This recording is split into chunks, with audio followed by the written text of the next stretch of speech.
camera. Mostly because the battery on my other one keeps dying and I don't feel like charging it, but this one actually has better battery life. So we're gonna use this for a bit. Yeah. Let's see where this goes. So essentially, I have, alright. This one also has actually has no autofocus, so bear with me. But I went ahead and printed these keycaps, if it'll let me. I gotta turn off autofocus. Okay, so I went ahead and printed these keycaps here. If this is enough in focus, I don't know.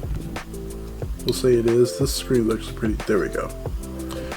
This one's like a little capybara. I just picked this one up, kind of. It was the first one closest to me. But I went ahead, printed some keycaps, and I forgot I'm not in focus, but it's fine. And honestly, there are like a whole bunch of designs, I guess there were. And I felt like printing a few more, but these, okay, this lighting's so washed out. But these are essentially like, I don't know. So far it's been fun though. I'm having fun just printing stuff. So that's what we're going to be doing today. Oh yeah, also this one, I figured, why not? There was one in particular. It was the Portal Companion Cube. I think I dropped it maybe. I don't know. I can't find it though, and it's not on my keyboard. Keycaps, actually pretty interesting. I'm surprised that my printer is able to get that much detail though, because this is the Among Us one. Let me see if I can, yeah, there we go. This is the Among Us one. It actually has a pretty good amount of detail in it. So, there are a few more keycaps I wanted to print, so I thought that I'd essentially walk you through the process. Almost. For these keycaps, I'm not actually making the designs myself, although I could. What I'm actually doing is just downloading them, and I'm just, downloading them, make sure they're to the right scale, and then sending them off to the printer. So, technically, easy there. Mostly because the software does all the work, but still, it's a fun process nevertheless. And then from there, it's just about fine-tuning these, because these keycaps I have already need a bit of extra work, because they don't actually fit my keyboard, which is fine, but it's like tolerances, because I need the centers of them, if I can get my focus right. No, the other way, there we go.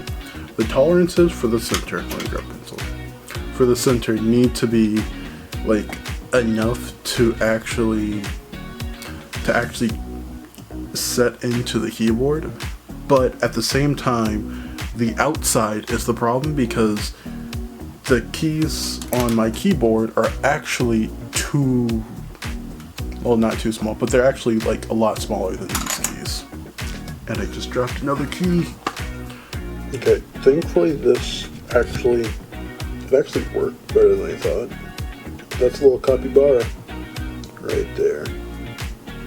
If you have a printer and you want something to print and you have a mechanical keyboard and you want to customize it, this is definitely something I'm trying to get into a bit more, because I've been able to do this for a while. I did it once before, except the center of the pieces for the cross section for the keyboards weren't actually to a good enough tolerance, and they kept snapping. So I had to learn that, but once I figured that it was more so my actual settings, because the thickness wasn't enough, it was actually obvious what the solution was, and from there it was actually pretty simple.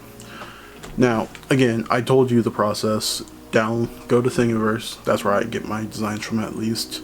If you want to go somewhere else, go ahead. Yeji has a whole catalog of 3D art that you can print, from basic stuff like keycaps and all the way to like the paid stuff with like cosplay. So I'm definitely going to recommend that as well, because that is actually a great place to look. Now, in terms of exactly what to do, I'm just going to throw up a screen recording and overlay it with my walkthrough, with my talk through there, and hopefully it actually simplifies it. Yeah, we'll say that.